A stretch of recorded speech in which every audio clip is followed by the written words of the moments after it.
जमलेल्या माझ्या तमाम संभाजी ब्रिगेड या वैचारिक आईच्या लेकरांनो, आज आपल्या वैचारिक आईवर हल्ला झालेला आहे आणि आपण शंडासारखे शांत बसणार आहोत का, हा प्रश्न आहे.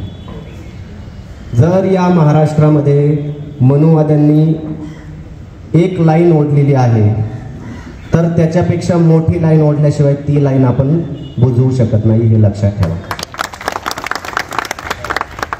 गेल्या काही वर्षांपासून संभाजी ब्रिगेडच्या या वाघांना गवत खाण्याची सवय लावलेली आहे आणि ही गवत खायची सवय लावल्यामुळे गल्लीतले कुत्रे देखील वाघांवर हल्ला करत आहेत. हा अनुभव आपण घेतलेला आहे आणि ह्या अनुभवाची सवय आपल्याला कशी काय लावली गेली. आपण सोलापूरकरचं प्रकरण झालं त्यावेळेस शंडासारखे शांत बसलो.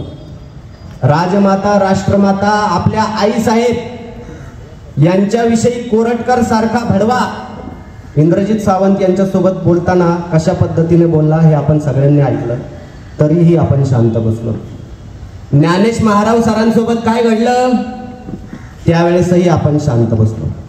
तुम्हाला सवय लावली गेली गेल्या वर्षभरापासून, काही महिन्यापासून, आणि आज डायरेक्ट प्रवीण दादांना एका ठिकाणी गाठून त्यांच्यावर खुनी हल्ला करण्यात आला आणि तरीही आपण शांतच बसायचं का, हा प्रश्न आता आपण आपल्यालाच विचारला पाहिजे. या महाराष्ट्रामध्ये छत्रपती संभाजी महाराजांचा आदर कसा करायचा हे संभाजी ब्रिगेडला कोणीही सांगण्याची आवश्यकता नाही.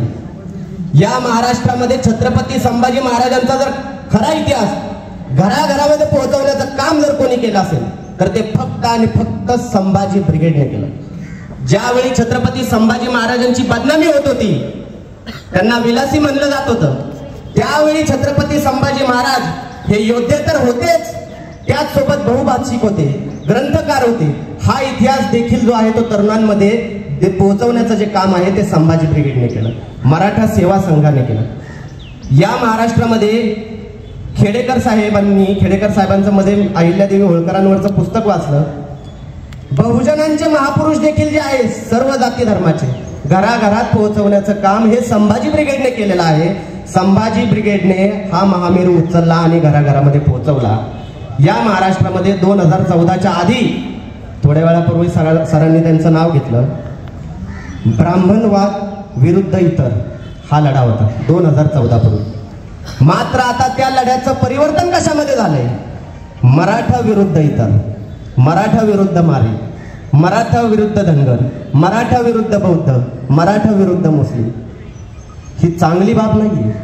ज्या मराठा समाजाने या महाराष्ट्राला पुरोगामित्वाची दिशा देण्याचा कायम प्रयत्न केला, त्या मराठा समाजाला आज एकटं पाडण्याचा प्रयत्न केला जात आहे. या महाराष्ट्रामध्ये जो बहुसंख्य समाज आहे, प्रवीण दादा गायकवाड हे कुठल्या समाजाचे नेते नाहीत विशिष्ट, ते 18 पगड जाती आणि सर्व धर्मीयांचे नेते आहेत. मात्र प्रवीण दादांवर हल्ला होतोय याचा अर्थ या महाराष्ट्रामध्ये बहुसंख्य असलेल्या मराठा समाजावर हल्ला होतोय. ही गोष्ट सर्वांनी लक्षात ठेवावी आणि ही गोष्ट खूप घातकी आहे. आता जर आपण शांत बसलो तर हे अर्बन मनुवादी जे आहेत, हे अर्बन ब्राह्मणवादी जे आहेत ते माजतील. काही दिवसांपूर्वी मराठीचं जे हे झालं, सभा झाली 5 जुलैला, त्या ठिकाणी राज ठाकरे बोलले की तुमची सत्ता ही विधानसभेत आहे आणि आमची सत्ता ही रस्त्यावर आहे. हे संभाजी ब्रिगेडने आता दाखवण्याची गरज आहे. आमची सत्ता ही रस्त्यावर आहे आणि आम्ही ती दाखवू. काल ज्यावेळी मला या गोष्टी समजल्या, मी काल रात्री माझा व्हिडिओ बऱ्याच जणांनी पाहिला असेल. याच कपड्यामध्ये मी होतो, आत्ताही मी याच कपड्यामध्ये आहे. त्या अवस्थेमध्ये मी निघालो. माझ्या बायकोला मी म्हणालो मी परत घरी येईल का नाही याची खात्री नाही. आता आम्ही आमच्या घरावर तुळशीपत्र ठेवायला तयार आहोत. मात्र ही शिव फुले शाहू आंबेडकरी विचारधारा जर या महाराष्ट्रातून संपवण्याचा प्रयत्न केला तर आम्ही कोणालाही सोडणार नाही.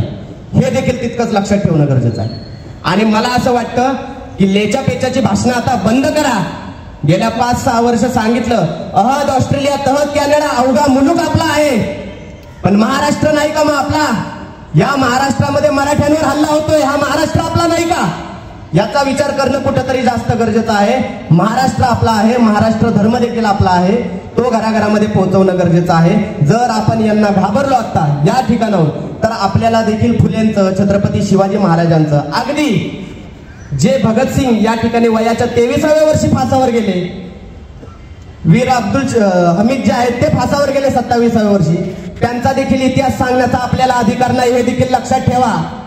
जर आपण जेलमध्ये जाण्यासाठी घाबरत असू, जो समाज सुभाषचंद्र बोस बोलत होते तुम मुझे खून दो मैं तुम्हें आजादी दूंगा, तर सध्याची परिस्थिती अशी आलेली की तुम मुझे खून दो मैं तुम्हें शिव फुले शाहू आंबेडकरी चळवळ दूंगा. ही परिस्थिती आता महाराष्ट्रामध्ये आलेली आणि या परिस्थितीसाठी तयार राहा. लोकशाही मार्गाने जे आहे ते आम्हाला लढायचं आहे. मात्र जर कोणी ठोकशाही करत असेल तर त्यांना ठोकशाही मार्गाने देखील आम्ही उत्तरे देऊ. आम्हाला काही फरक पडत नाही या गोष्टीचा. धन्यवाद. जय जिजाऊ, जय शिवराय.